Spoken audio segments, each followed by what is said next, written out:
I had to make sure those measurements were right. Pretty fancy. Butler Creek bag. Yeah. Butler Creek bug out bag. It's not fastened. Nice. Okay, I see.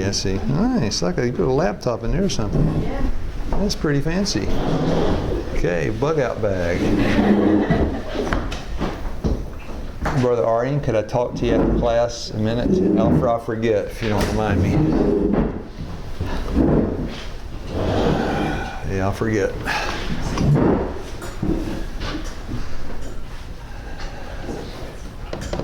Okay. Time to pray, time to start. All right, our Father in heaven, bless us, please, this morning. We come again asking for some water out of that well that never runs dry. Ask it in Jesus' name. Amen. I have a quick question, Brother Luke. Go ahead, brother. Are we still going to reach the point where we'll find out why Madison closed? Yes. Today we are starting. You see where we're going? We're going back. Now we're ready to start our class. Covered some groundwork. You know, it's the whole elephant. It's not just a part. Today we start looking at all the pinpoint of the history until now. So today it's just a little bit of history. Maybe not so exciting, but reform without revival is you just reshaping something that's already dead. Our subject this morning, efforts to revive Seventh-day Adventist education. These are the highlights. We've studied, Avondale is coming maybe, I'm not sure, tomorrow. We're going to take a close look at Avondale, what they were doing there.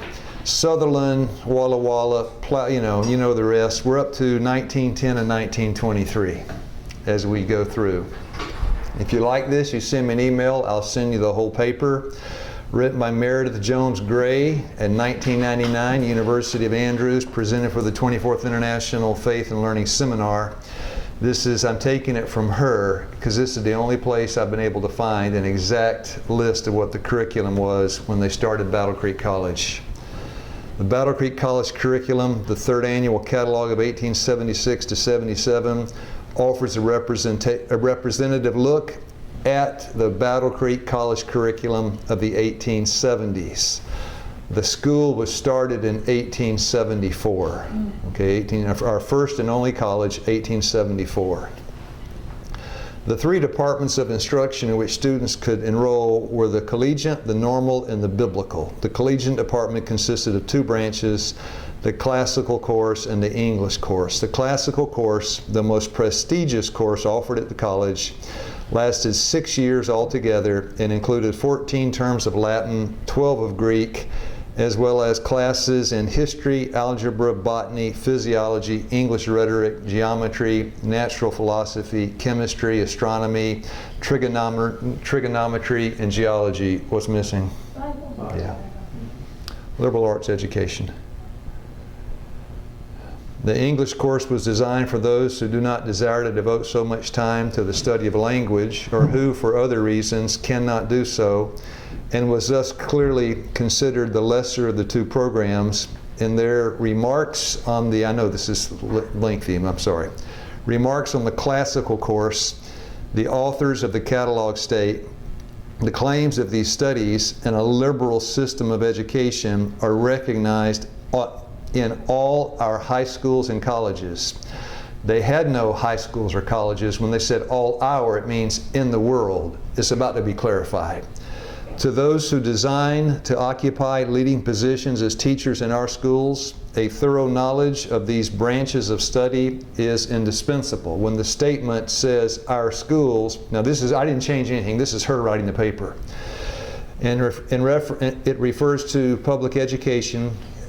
When the statement says our schools, it refers to public education, for no system of Seventh-day Adventist education existed at the time.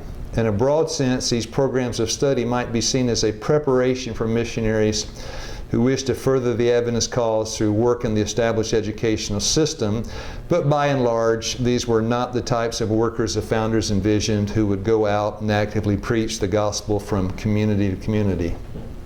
And if you say, well, what happened to Mrs. White? Why wasn't she given some instruction on what they should teach and everything? Oh, dear friend, she was. The letters just piled up.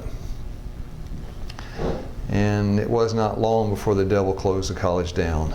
We'll get to that later.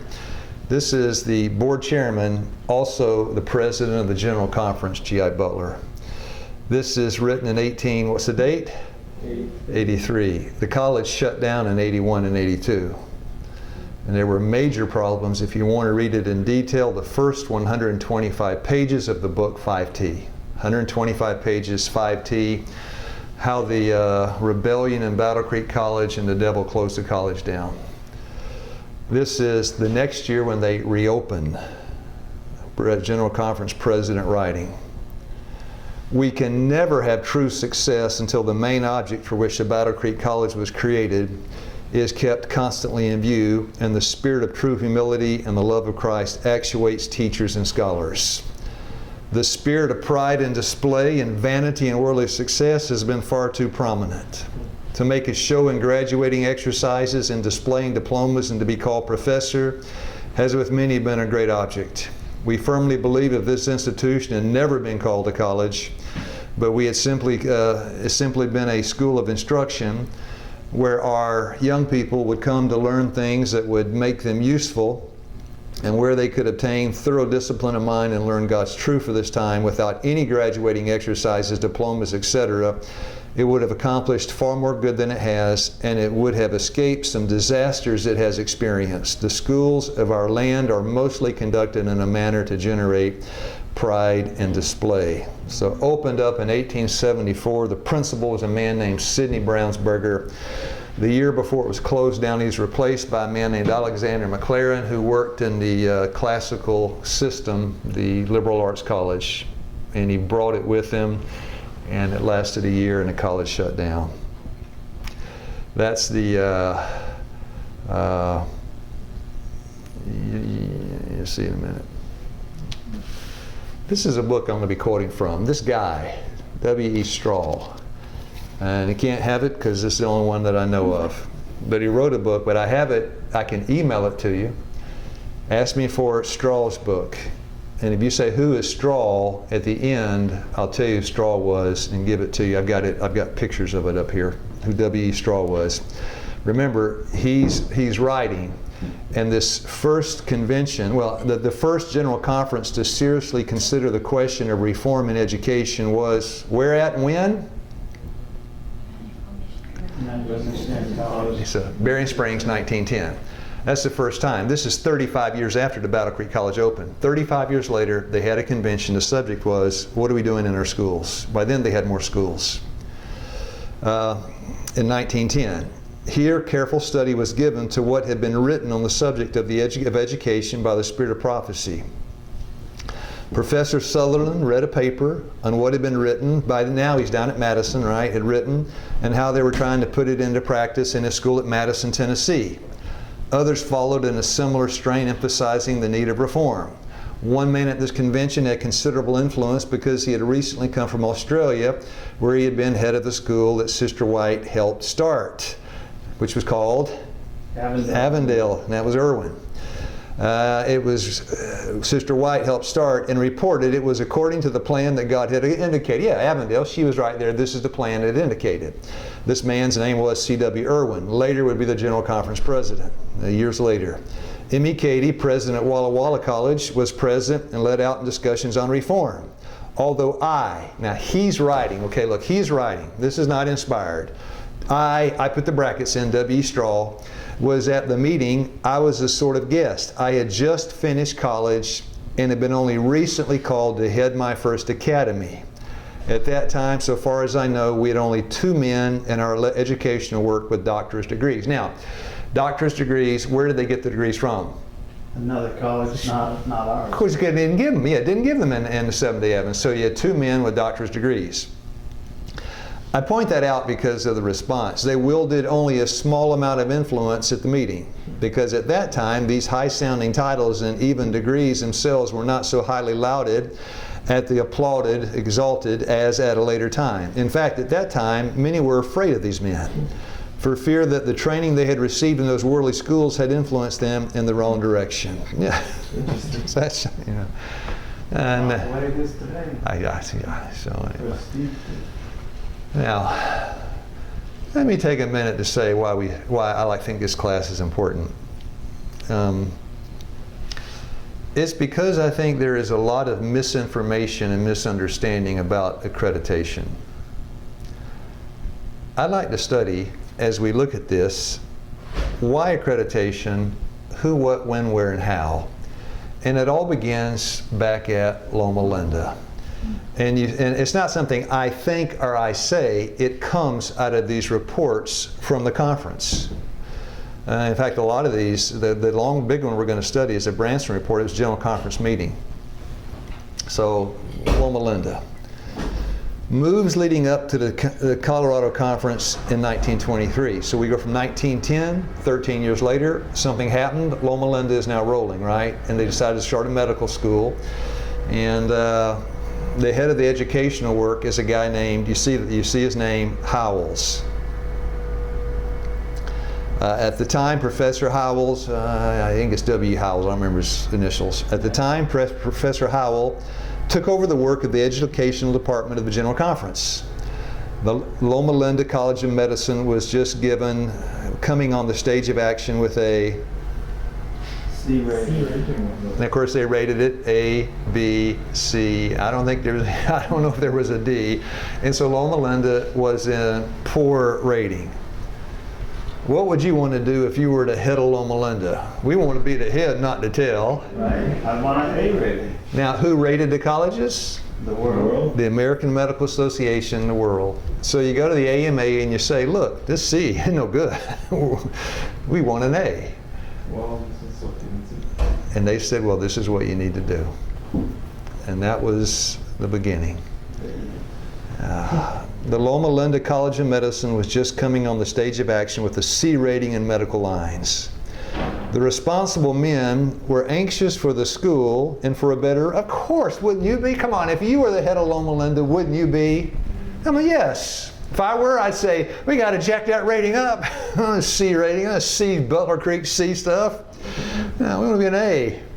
The responsible men were anxious for the school for a better rating. Just before this, the two men who had led out in the work at Madison in establishing the self-supporting work had finished their training in medicine.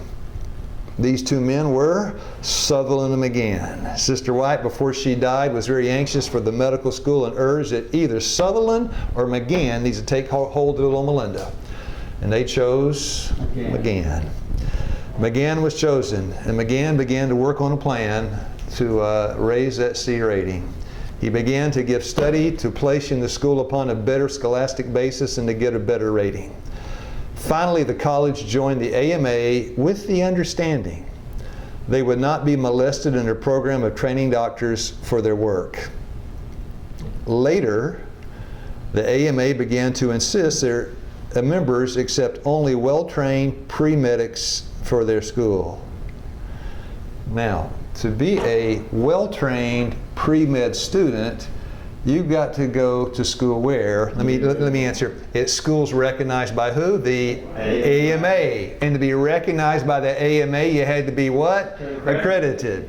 So some Seventh-day Adventists were thinking, well, why don't we just accredit all our colleges? To keep our people in our schools. What now? This is good, right? No, come on. There's nothing wrong with this. To keep our people in our schools, why don't we take one of our schools, accredit them, and then run the pre-meds through our school, which is accredited, and they come to Loma Linda, and everybody's happy. Sounds like a good idea. And this how I read this and I think, yeah. But our college did not belong to the educational associations. So what are we going to do? There are only 14 grades or junior college work, 2 years of school. We said the associate arts degree, 2-year college to be pre-med, was required for pre-medical training. Today it's 4, right? The question was raised as to what should be done. So far, this is all good stuff. And if you look at it, it's almost all good stuff. They couldn't see where they were going. Isn't that true? Often you can't see where you're going until what? You get there, then you look back in retrospect. I know from my own life experience. Yeah, the question was raised as to what should be done. Some of our colleges had their junior college work accredited by this, and that's all you needed. Junior college, get pre-med accredited, that's all you needed. Had our junior college work accredited by the associations, others did not. The discussion went on until the General Conference felt something should be done about the matter. That is why, where is it at? The next meeting took place. Yeah, I got to go back to it. Sorry, right there. 1923, Colorado Springs Educational Convention. That's the climate. They were accrediting the, yeah, you see the climate.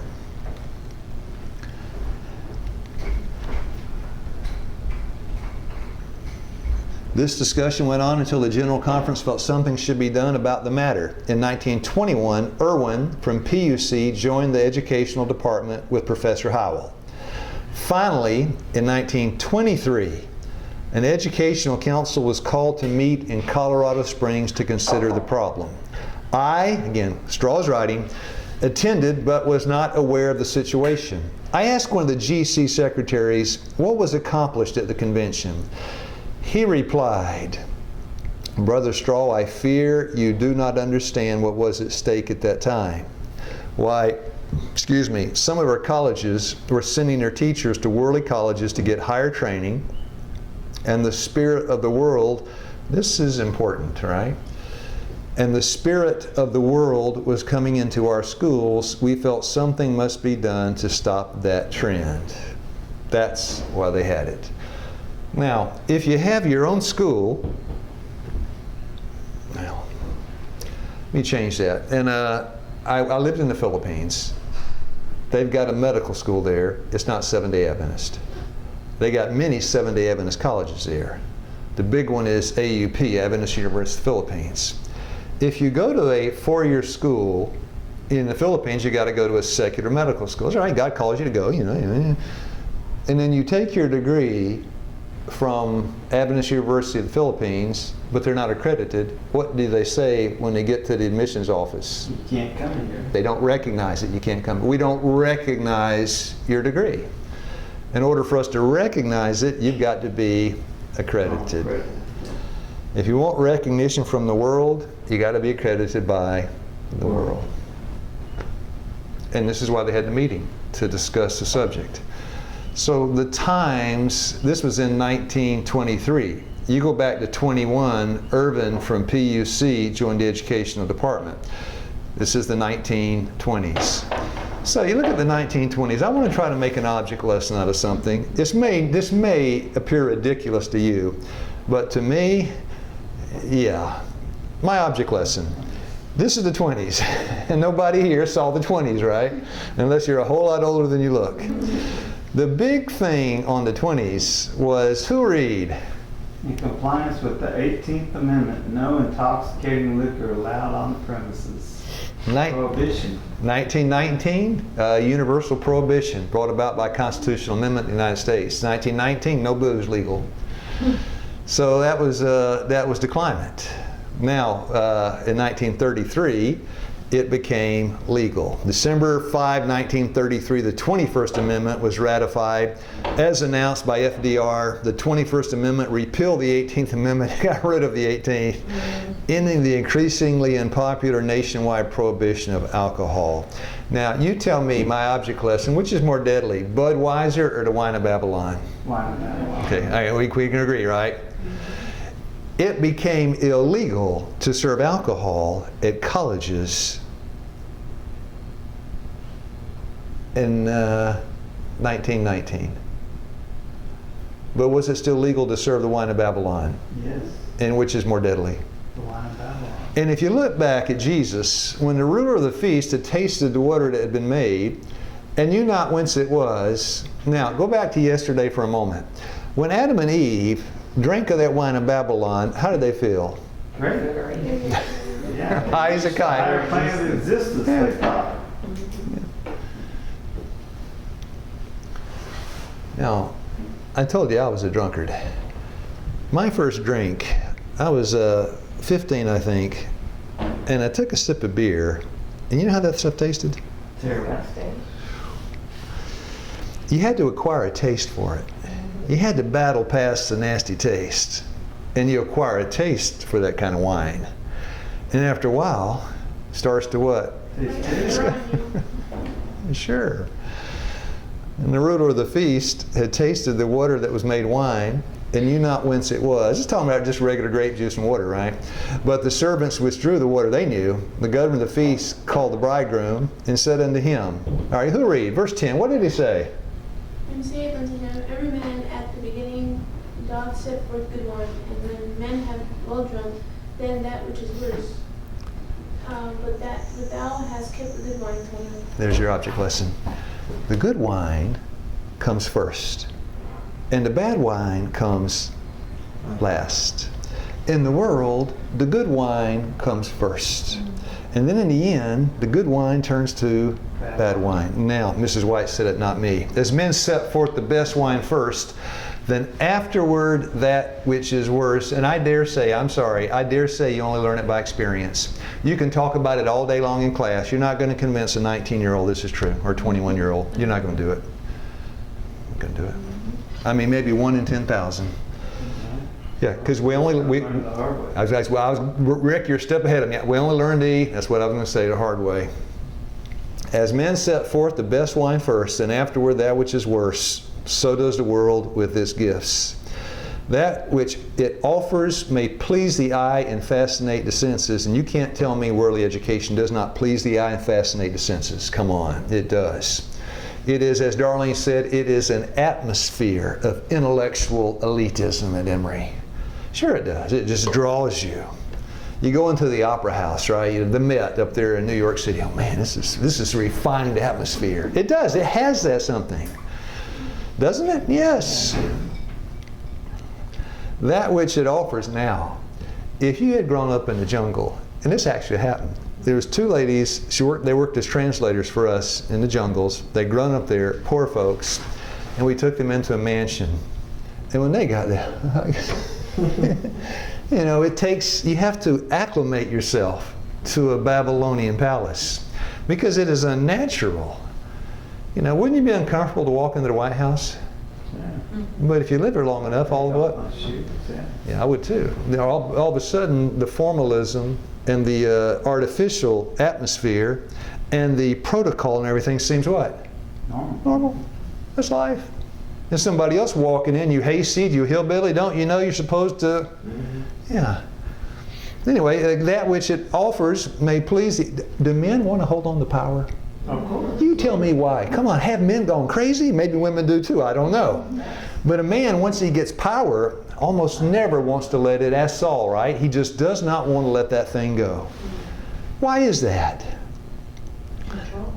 I don't know. It's the wine of Babylon. That which it offers may please the eye and fascinate the senses, but it proves to be unsatisfying. The wine turns to bitterness, the gaiety to gloom. That which was begun with songs of mirth ends in, and I tell you, this happened to me 10,000 times. I'd wake up at 2 in the morning after being drunk, 2 in the morning. I'd wake up and I'd say, what am I doing? Is God helping me? Mm-hmm. That little brief moment, what am I doing?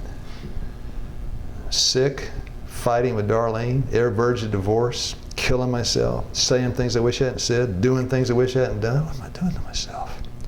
Wake up the next morning, time to do what? Drink. And then at 2 o'clock the next morning, a little window of daylight, the Holy Ghost comes in. What am I doing to myself? Yeah, the wine turns to bitterness, the gaiety to gloom. That which was begun with songs of mirth ends. Now, my object lesson. I know I'm going to use a picture of the old lady in me, the old man, the old lady, I'm sorry. Weariness and disgust. Proverbs 18:22, that findeth a wife findeth a good thing. And when it comes in, it doesn't appear to be as sweet as it's going to be in latter years, right? The world brings in society, the sweet, and it turns sour. The Lord may bring in what seems to be sour, and it always turns what? Sweet. The cross, it looks sour. It ends up sweet. Oh, always. The feast that He provides for the soul never fails to give satisfaction and joy. Home is the place to be yourself. And the White House, try being yourself.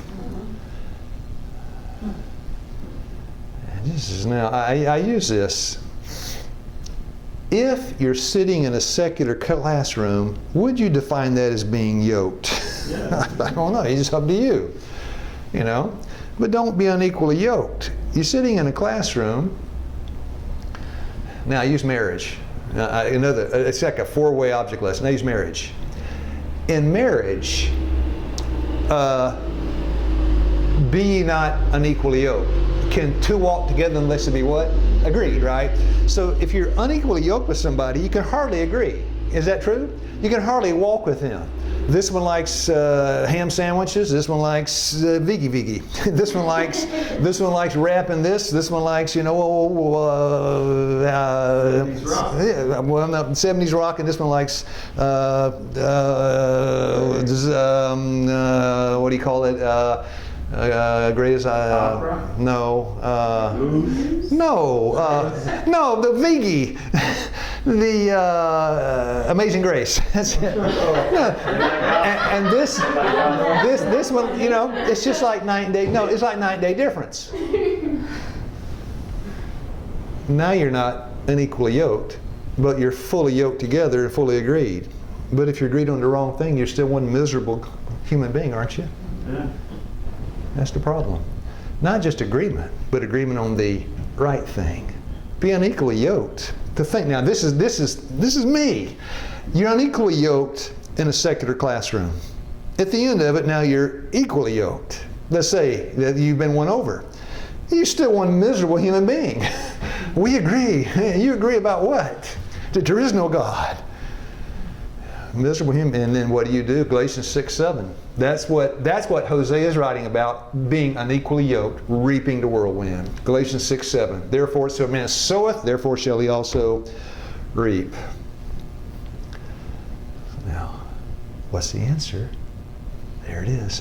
Reorder your thinking. Colorado Convention, 1923. I want to tell you what those men said when they came in and what they said. It's recorded. They said, we got to reorder our thinking. Because if we get yoked with the world, we might be in agreement here, but we'll never have eternal happiness there. And this is the 1923 Colorado Convention. Now, somebody stood up in that convention and began to argue, God saved the best educational program for last. He brought the good wine in last. You believe that? That God's going to give the best at the end? Let me change that. With every day with Jesus is sweet. Does it get better and better as it goes along? Yeah. Does light, for Proverbs 4:18, does light break more and more into the perfect day? So the more you know about God, the more you know His plan, the sweeter it gets. And in the last days, you know more than anybody ever knew. It's going to be good in the last days. I remember well hearing Professor Howell make his speech, the head of the GC Education Department, before the men at that convention. In his address, he stressed the teaching of the Spirit of Prophecy. He said, the Spirit of Prophecy says our schools are to be like no other schools in existence. And the schools we shall establish in the closing years of the message are to be in an entirely different order from those we have established. We brought in the plain wine in the beginning. We got good stuff's coming in now. There's too much clinging to old customs, and because of this, we are far behind where we should be in the development of the third angel's message. God has been waiting long and pleading long for us to believe in His way of education and practice it 100% in our schools. I suppose it's better to be shot 7 times than to be shot 8 times. Wouldn't you agree? Yes. Better to be shot 1 time instead of 10 times. But better not to be shot at all. Why not 100%? What is it in that 100%? Don't get mad at me now. I'm not, I love you. Now you're good folks. What is it in that 100% you don't like? Come on, Sister Lee. Come on, Sister Barb. What is it? And then Ari, what is it in that 100% you don't like? Because he's arguing we need to do it 100%. He's not saying we don't follow any of it. We follow some of it, most of it, maybe almost all of it, but we're not following 100%. What is it you don't like? Whatever it may be. It may be. All right? The health message. Is that part of the educational program? Yeah. Now, wait a minute. Wait, I got to take a break. I'm on time. We had a man staying here one time. He was staying here one time, and he was not a Seventh-day Adventist. That's okay. He came. It was a charity case. He was poor, but nice guy, contact in the community. He came, and we were going to church, going back home. He was in the van. I was not with them. I was told, he said, could you stop me at the Dollar General? I want to pick something up. And the person driving the van, I won't tell you who it was, said, today's the Sabbath. We can't stop on the Sabbath. His response was, you Seventh-day Adventists are no, no, no, no, no, no, no, and no. He said, everything with you is a no. That's not true. Everything with us is a yes, yes, yes, yes, yes, yes, yes, yes, yes, it is. Can I honor my mother and father? Fifth commandment. Yes. Am I free to be? Am I free not to kill folks? Sixth Amendment. Seventh Commandment. Am I free to be faithful to my wife? Yes. Is it free not to steal? Yes. Am I free not to gossip? Yes. Am I free not to covet my neighbor? Yes. It's all yes, yes, yes, yes, yes. It's all your perspective. Now the health message. It's all what? Yes, yes, yes, yes, yes. You got to see the bigger picture. We love you, Sister Barbara. Too long have we been dawdling with the evanescent. That's like, you're blowing the smoke, it goes away. The evanescent theories and men about education. Too long. We have been dealing with the artificial standards set up by men who do not discern the voice of God, much less His matchless plan for building character and making missionaries. Not only is all the world waiting for us, but heaven is waiting for us. And all the universe is looking on to see how we are going to. That includes everybody, right? You got the world, you got this, you got that, you got heaven, you got God, you got everybody looking. Where? 1923 Colorado Convention. What are you going to do? And I want to tell you what they voted, what they did. Not only is the world waiting for us, but heaven is waiting for us, and all the universe is looking on to see how we are going to deal with the things that belong unto our peace in this our day. That is what Jesus said before He said, thy house is left unto you desolate. This is the close of the Jewish race as far as probation goes. I would gather you under my wing, but now you didn't know the day. And that's the language He's using. I pledged myself I would not let the occasion of this convention pass by without a strong appeal. He's given one, isn't he? In behalf of really working God's beautiful, consistent, all-sufficient plan. He says it again, the 100%. This has never been done, but I believe it can be done when we quit ourselves like men and are willing to endure a bit of hardship as good soldiers for Christ. We are pursuing too largely the general aim of mental discipline and culture, with too meager a provision to for the practical arts of everyday life for building character and making missionaries. What he just described as a liberal arts education. That's okay. And I tell you, in the marriage, it's 100% or what? Or it's nothing. Yeah. I'll be faithful to you 29 days out of 30. No good. You got all your wife's heart? Or to tell you honestly, you got none. 100%.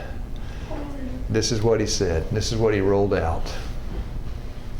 Then he gave 5 points of the education he understood was outlined, but this is his opinion. This is his opinion now, okay?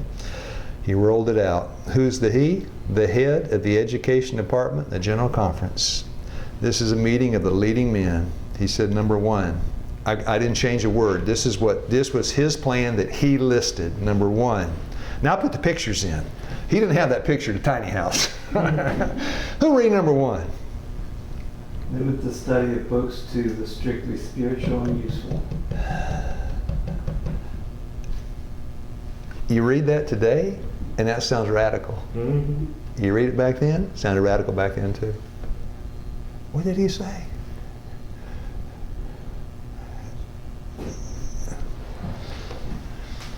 That kind of thinking means an overhaul of the educational program. Yeah. Number two. Maintain for all students a full balance of useful labor and the teaching of the vocations participated in by both teachers and students. Right there is an acknowledgement that the teachers lead by example. and also implies something else, but I'm not gonna. It knocks down the partition wall between the student and teacher, the ivory tower, whatever.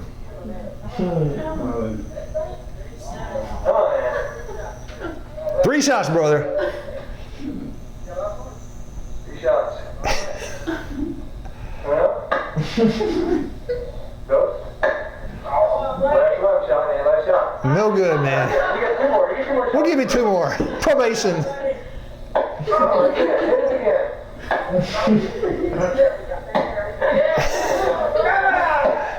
it comes. I hear it. Oh no! 2 more. We're having it. 1 more shot. Come on, man. Finish it off. Hi, caramba. Anyway. I got a call not long after that. Somebody asked me, you have the dumbbells and everything. Somebody said, do you have a gym there at Butler Creek? Yes, we do. In fact, we just had put a video on our website. It's still there, by the way, on the education page. I got a video on there of a workout in our gym. Oh, really? Yeah, go to the, you'll see it. There it is. Gym work. Give large place, number 3, in equal balance to actual training. Now I show that because I was there, okay? So I can boast now. I was out there too. What were you doing? I was running the camera. Give large place and equal balance to actual training and missionary service. Now, I'm just going to Luke Keith's paraphrase, more than an intellectual experience. Here we got the pandemic and all these things. It's more like a personal ministry type thing now today. We're not doing group things. We did before. Jonathan, we had the students, and Jonathan went down to Jamaica, did these things real nice. They were going overseas and doing things. That was mission work. But kind of COVID-19 shut us down. Give large place and equal balance to actual training and missionary service during the school period. Adopted to the age and ability of the young people. You can't say 5 years old is not old enough, right? You just do something they can do. And likewise shared by both teachers and students. In other words, you put into practice what you learn, right? Put in practice. Now, how many in school like memorize? Even let's say physical therapy is a good class, right? Nursing is a good class. We ought to have some of that. You ever memorize some other connection points, the hinge joints and the ball and socket? You ever memorize things like that? Did you ever memorize anything in school? Yes. Okay. Did you forget it all? Yes. Most of them. I forgot mine too. Yeah. I mean, you forgot it because why? You didn't practice it. Yeah. Yeah. Darlene, she's majoring in Spanish. Can't hardly say, yeah, you got to keep saying it. Use it or lose it. So that's what he said. Large place, equal balance to actual training. And Darlene said, this is Cambodia, she said, now we had our theory, now we're going to put it into practice. Now you tell me, what do those girls like more, the theory or the practice? Oh, yes. Yeah, hands-on. Yeah, and then number 4, he'll read. Maintain school homes for all non-resident students. And if you look at why they shut Butler Creek College down, there were a lot of problems. But it basically was to foster a home environment. That's all he's saying, home environment. Not like dorm settings, but more of a family environment. And then last but not least, carry on the entire program out in the Boondocks, right? In a rural environment where land can be cultivated far enough from the city to escape its diverting and corrupting influences, but within range of, the big cities, so you can go in and put it into practice, what you're learning in the classroom. Suitable population for missionary training field, country living. And that was it. And then he said, he's quoted from him in these bulletins and things. He said, on these 5, now on the right, I put Matthew 7:12, because I thought what he said, he's linking up the golden rule and the 2 great commandments. On these 5 commandments hang all the law and the prophets in God's plan of education. That's Matthew 7:12. So whatsoever you wish that others would do to you, do also to them, for this is the law and the prophets. On these 5 commandments hang all the law and the prophets in God's plan of education. That was good. And then he sat down, and then he said, now it's up to you.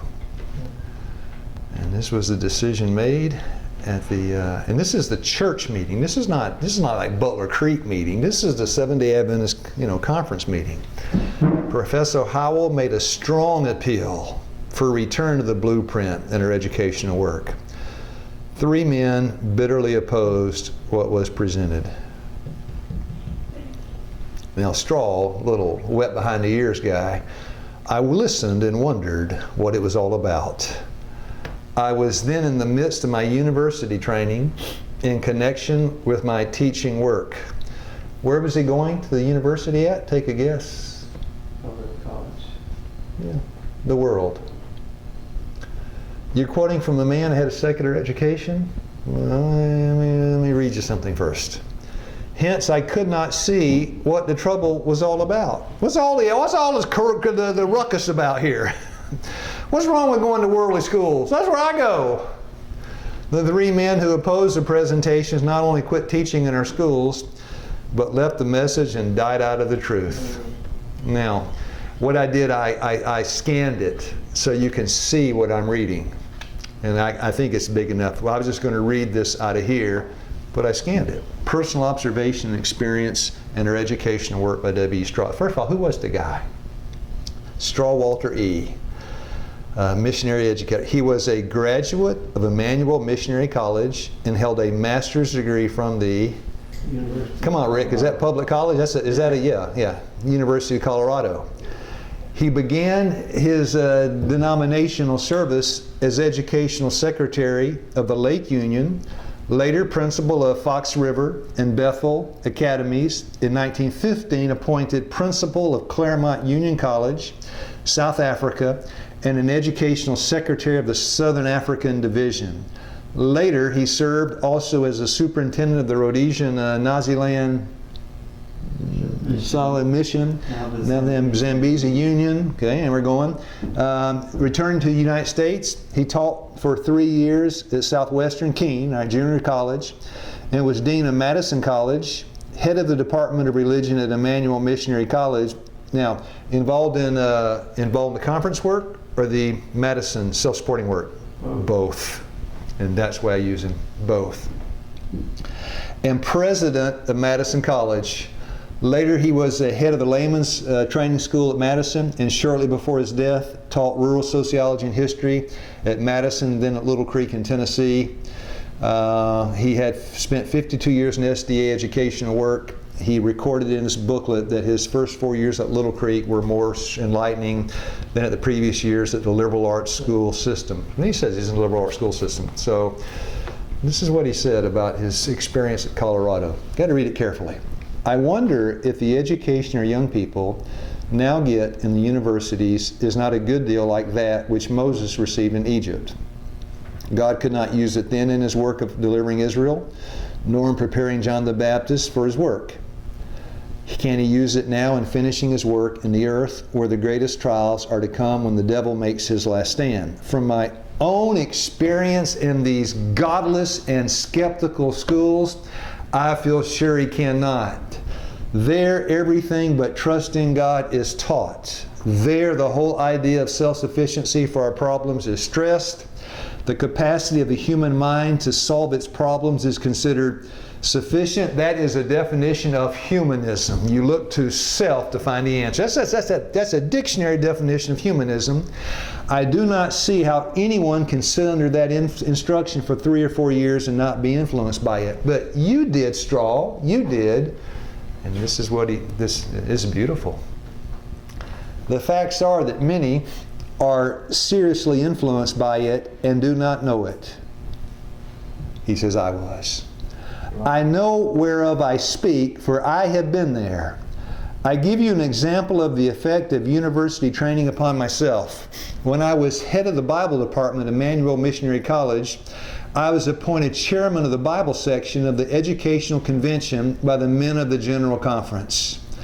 I thought I was a good, loyal, consecrated Seventh-day Adventist, and the position given to me indicated the men at headquarters thought so too. At that convention, I made a speech on the subject of the use of the testimonies in our teaching, In it, I unconsciously gave a sample of modern ideas and stressed the ability of the human mind to decide what to accept and what not to accept when it comes to the writings of Mrs. White. The mind of the man can dictate what's inspired and what is not. What I said greatly disturbed some of my fellow teachers. They thought I was entirely out of line. I could not understand this. I thought, finish the sentence. They were narrow and fanatical. And Strahl goes on to say how he almost lost his soul at the University of Colorado, wherever it was. Yeah. And so, that's it. And that closed the 1923 Colorado Convention. Next stop, tomorrow. Our Father in heaven, bless us as we continue to study step by step the development of the educational work in this, our church, the Seventh-day Adventist Remnant Church. I ask it in Jesus' name. Amen. And I agree with Ryan. We need to be praying for these two guys.